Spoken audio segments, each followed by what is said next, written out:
Now, let me ask you. You ever look around and the world just seems empty to you?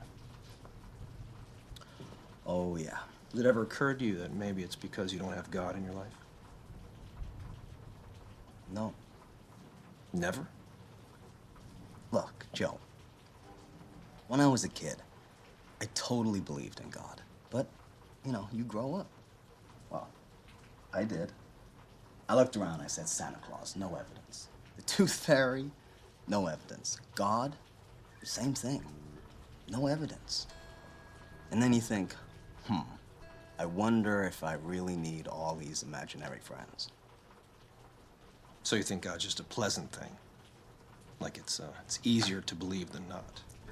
Well, easier for you, clearly. No, Gavin, faith is hard. God tests you time and time again. Sometimes even demands that you die for him. You think that's easy? For people of faith? Sure.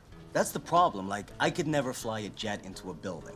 But those 9/11 guys could, because they had faith in an afterlife. Not to mention 72 virgins, though.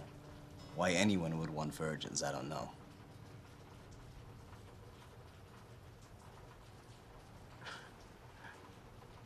What did God do to you to make you so angry at him? Look at the world that he created. All the beauty. You know, wars and plagues and genocides and earthquakes and tidal waves. And then, after all that suffering, what does your God do next? He sends most of us to hell. Well, not if you've been born again. Right, the old baptismal jacuzzi. You have to accept Jesus Christ as your Lord and Savior. That is your only entrance requirement. Okay, so the Hebes, the Hindus, the Muslims, the atheists, the Buddhists, all damned, right? They have to accept Jesus Christ. And the Catholics, because they're not born again, right? Right. And face it, man, it's kind of crazy. No, it's not crazy. God gives us free will for that purpose. Otherwise, we would just be puppets. Life would be meaningless. That's the beauty of eternal salvation. You see, anyone can go to heaven or hell because anyone can be saved. It's your choice. Unless you're a kid in China who gets hit by a bus and never even heard of this getting saved deal. Where's his choice? Well, that's why it's so important to spread the gospel. Try and save people. I'm sorry, I don't mean to laugh. I just find this kind of fundamentalism incredible. I mean, all of you, totally convinced you know exactly who God is and exactly how he wants to be worshipped. And all without a lick of evidence he even exists. No wonder there's so many holy wars. Without evidence, how else would you win this argument except by killing each other? See, I see evidence in all kinds of things. So do they. And sooner or later, one of these guys who hears God in his head is gonna get a hold of weapons of mass destruction. And then when it's way too late, we're finally gonna ask ourselves why, after thousands of years of bloodshed, didn't we at least try to do away with this insane concept of faith before it fucking killed us? You know, maybe I'm just coming at this from a different angle. And what angle would that be? Well, it's not abstract to me. I go to the hospital and I visit sick children, right?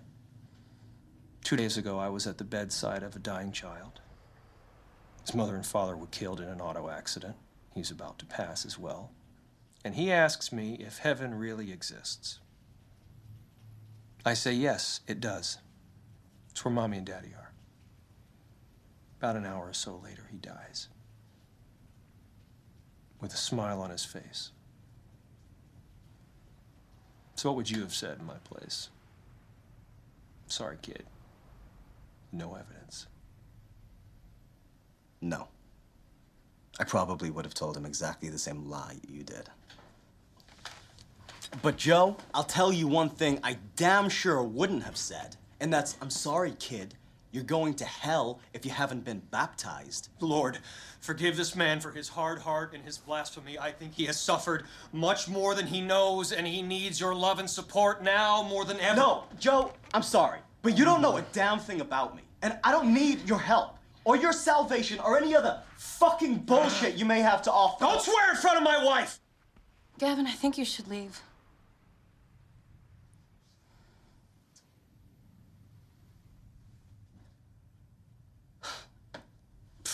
pleasure.